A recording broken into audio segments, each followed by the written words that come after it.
en esta época del año lo que es el tiburón martillo de mayor proporción, el grande, la hembra, viene a las costas a desovar.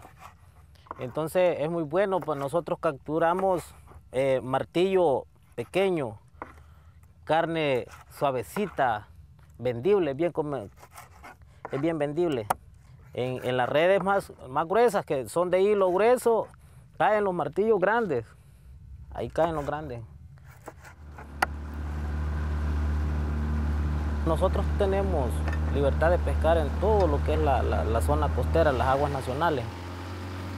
Pero por el tipo de embarcaciones, nosotros pescamos en la costa. Lo más que salimos a alta mar, alrededor de 15, 20 millas. Con otro tipo de embarcación más grande, con 2 motores fuera de borda, con suficiente combustible, con cimbra. Esto es una cimbra, pero cimbra para peces de menor proporción.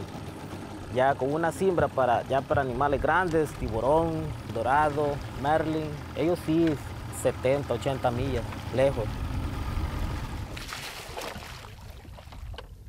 Como nosotros provenimos de familias pobres, tuve que dejar mis estudios, me dediqué a trabajar. Pero como uno de chico, nos metíamos con neumáticos a pescar. Y lo que extraíamos, ocupábamos para el consumo y otra parte vendíamos. ¡Hijuela! ¡Qué bendición, va! ¡Qué barbaridad!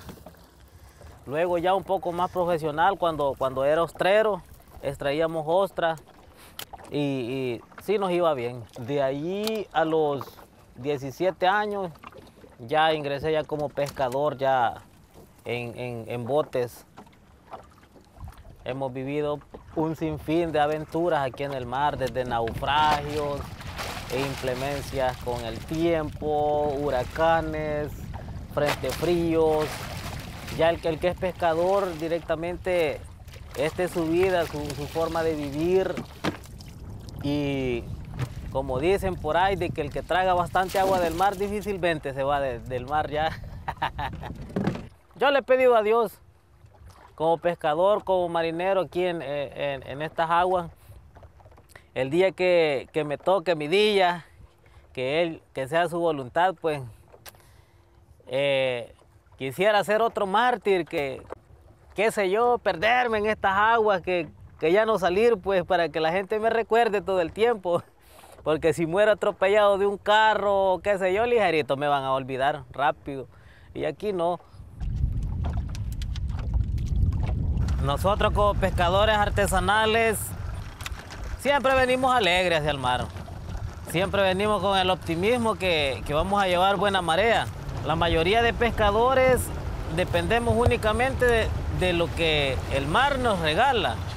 La mayoría no tenemos ningún tipo de ayuda, remesas del extranjero. Inclusive el Estado, a nosotros, el sector de lo que es la pesca artesanal más que todo, estamos casi en total abandono. Solo Dios con nosotros aquí en el mar. Porque con esto de los tratados de libre comercio es otra de las cosas que a nosotros nos afecta bastante, porque antes el producto que los empresarios, que los barcos pesqueros, los barcos camaroneros capturaban, eso salía, se exportaba del país. Ahora ya no se exporta, sino al contrario, el país está importando mucho producto de otros lados. Y nosotros, si bien es cierto que a veces hay abundancia de productos, pero nuestro producto ahora no vale, estamos bien fregados. Ahorita lo que han hecho, lo han remodelado, lo han ampliado. O sea, con capacidad para albergar muchos barcos y ser un atracadero fuerte donde se mueve el comercio a gran escala. Nosotros siempre decimos que llegamos aquí antes de que estuviera el puerto de la Unión. Pues nosotros lo que queremos es que haya más gente aquí, que haya más empresas, que se desarrolle la región, la zona. Esperamos que con el puerto pues sea así. De momento De momento no, porque como habéis visto está en una situación, está terminado, pero todavía no se está explotando. Cuando esté funcionando, pues todas las sinergias que podamos aprovechar, pues las utilizaremos. Si podemos enviar contenedores a través de este puerto, pues mejor, porque tiene un buen acceso de distribución hacia Estados Unidos, hacia los países de Centroamérica. Entonces creo que algún buen operador que lo utilice de una forma adecuada puede generar mucha riqueza a su negocio y al país. Yo entiendo que nosotros lo que tenemos que hacer primero siempre que venimos es cumplir la ley, que eso es fundamental. A partir de ahí lo que procuramos es cada vez adaptarnos a los estándares que tenemos en nuestro país. ¿Qué ocurre? Las maquilas sobre todo generan puestos de trabajo que van mucho al coste, ¿no?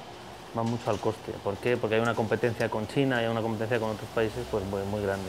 Nosotros tenemos que conseguir que la mano de obra esté satisfecha, esté contenta. Creemos que para nosotros es lo fundamental. Nosotros estamos acostumbrados a cambios de gobierno. Pues tenemos que conocernos todos y seguir trabajando. Sí, yo creo que es bueno para los países tener diferentes tipos de gobierno y estoy seguro que la gente aquí se acostumbrará porque la gente salvadoreña es muy buena. Ahora cambian un poquito las cosas, ¿verdad? Pero cuando hemos hecho manifestación nos han salido a matarnos y los han matado. Este es el país en el que estamos. Monseñor Romero tenía voz. ¿Y tenía voz en favor de quién? De los pobres. Esos lo entendían muy bien.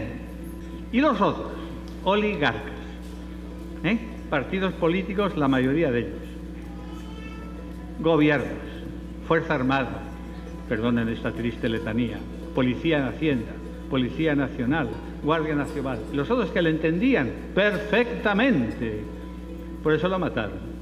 Espíritu significa fuerza interior para cambiar lo exterior, eso es espíritu, y eso lo tienen, o lo deben, o lo debemos tener cristianos, budistas, abertzales y extremeños, dicho con cariño para todos, ¿verdad? O sea que eso no es una cosa rara. Los católicos lo podemos celebrar hoy con rareza, esa es otra cosa. Entonces lo único que he querido decir es que una expresión importante de fuerza interior en el mundo en que vivimos es decir verdad sobre este mundo en que vivimos. Medellín tuvo voz, tuvo palabra, ahí sí que había espíritu. Y le entendieron perfectamente a Medellín, todos. De nuevo, los pobres entendieron perfectamente. Y el gobierno de Estados Unidos y los europeos, que siempre o casi siempre se lavan las manos, felices porque se puede echar la culpa a los gringos, ¿verdad? También entendieron perfectamente a Medellín. Y por eso dijeron, un vicepresidente de Estados Unidos del año 68, hay que acabar con Medellín. ¿Y por qué? Porque entendieron. Gerardo Valencia Cano, Colombia, 1972, anduvo entre campesinos, lo mataron. Enrique Angelelli, Argentina, 1976, lo mataron. Carlos Ponce de León, Argentina, 1977, lo mataron. Juan Gerardi, el que habló de las víctimas en Guatemala, lo mataron, 89. Joaquín Ramos, El Salvador, los militares no lo toleraron y lo mataron. Ojalá, yo espero que haya nuevos rumbos en cosas importantes. No creo en soluciones, es evidente, así abstractas, pero que la gente tenga espíritu, ¿verdad?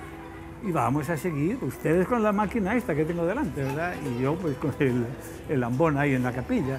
Y los maestros con los maestros, enseñando, diciendo verdad, explicando bien la historia. Pero no para ganar o perder, eso comprendo que es comprensible, ¿verdad? Pero es otra cosa, ¿no? Entonces, lo que yo deseo, lo que pongo en forma de oración, ya que somos de estos, es que realmente actuemos con espíritu de cierta ilusión, no barata, no de regalo. No, yo comprendo que los que han sufrido mucho con otros regímenes se sientan quizás, bueno, felices, lo comprendo, ¿verdad? Pero que no sea ese el espíritu, que no sea eso lo que les mueva a actuar, sino que sea lo que aquí en este país lleva pues casi desde los conquistadores, desde luego los últimos 70 años, ¿verdad? Que vivir es la máxima tarea para la mayoría de salvadoreños y salvadoreñas, ¿verdad?